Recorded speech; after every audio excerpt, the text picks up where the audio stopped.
Wonderful. Hi, everyone. My name is Dr. Janna Jobel. I'm with the University of Massachusetts Lowell. I'm a postdoctoral research associate with Dr.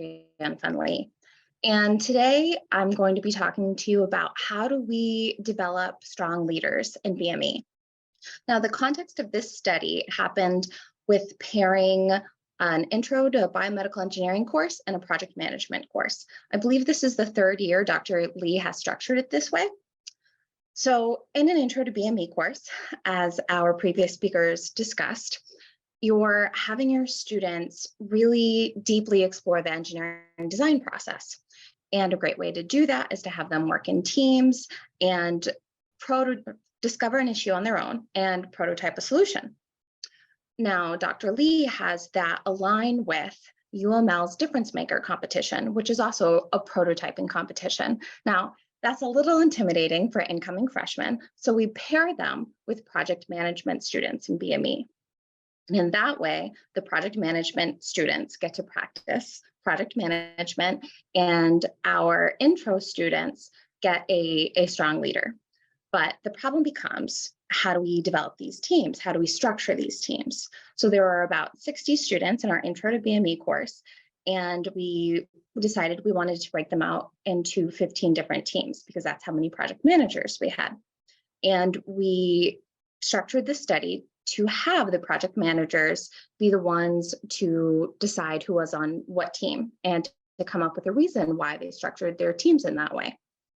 So we had our 60 BME students take a questionnaire that designated their personality types based off of the Myers-Briggs instrument. From a show of hands, how many of you are familiar with Myers-Briggs? Thank you. So this particular questionnaire also had like another classification for leadership type. And, are you a diplomatic leader? And they, politely talked about, are you an authoritarian leader, right? So there are all these different types of ways to lead groups. So that was on this questionnaire, along with schedule and interest in being a part of the difference maker competition, because although the class was aligned to allow for that, it was not mandatory. So the project management students were given all of this different information about our undergrad students, and the only thing they had to do was designate a certain amount of groups with a certain amount of students in each group.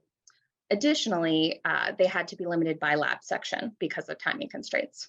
So we had the project managers sign the consent form so that we could record and then analyze their transcripts, so that we could determine what were the factors they thought were essential to creating a good team and what did they predict that would do for leadership. And what was really interesting as we began to analyze the transcripts, I should say we're still in preliminary findings, was that the students who identified as extroverted leaders, most of the stories they shared were about having too many leaders in a group, wanting to avoid that, wanting to have one strong, clear leader, not having groups with multiple leaders that, too many chefs in the kitchen. And on the other hand, we had our self-identified introverted students saying it's hard to be on a team where no one's a clear leader. So it was interesting that they were self-aware enough to say what wouldn't work well in a team, but you could tell they didn't have the project management experience to realize that part of their role is stepping in and providing that leadership if it's not there, and or helping students to come up with a way to carry that leadership collaboratively. No matter if the student self-identified as introverted or extroverted, everybody wanted one clear leader per team. And that was just interesting that they all self-identified with traditional leadership paradigms. Other things that they talked about when it came to how to design a successful team was having similar goals and similar resources. So another component was they wanted to make sure that students who wanted to participate in Difference Maker were on the same teams, and also for logistical reasons, making sure students had similar schedules and availabilities. So that part we predicted.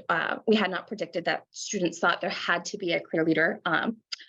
So that has some interesting implications for how we structure leadership experiences.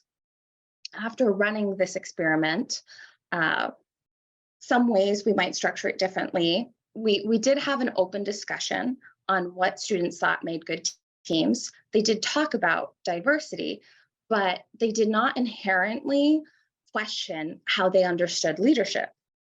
They naturally gravitated towards having a singular leader in a group, which was an interesting finding, especially when you're working with 5 students. That may or may not be what you would expect for larger groups, but students in general, even knowing there'd be a project manager assigned, we're looking for a singular point person in their groups. And we might want to find ways to help students to better understand those internalized leadership paradigms, especially when they're going to be working with a lot of different people, especially in BME teams. In engineering in general, you work with many different stakeholders. And if you walk in with the assumption that one person has to be a clear leader, that can be problematic for students in different scenarios, especially if they're not the assertive type. So the great findings that we found were that our students inherently recognized and valued that you want team members with different skill sets, whether that be technical skills and or social or soft skills. They wanted a diversity of that, but ultimately most did want stereotypical traditional paradigms of leadership. And how do we problematize that for them? How do we get them to reflect on that and to question what collaborative leadership might look like?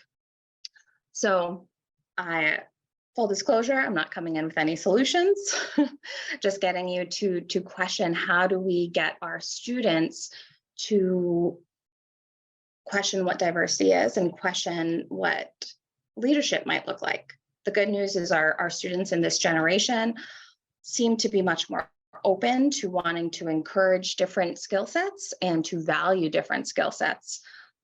But we might need to help them question what collaboration looks like. Thank you for your time today.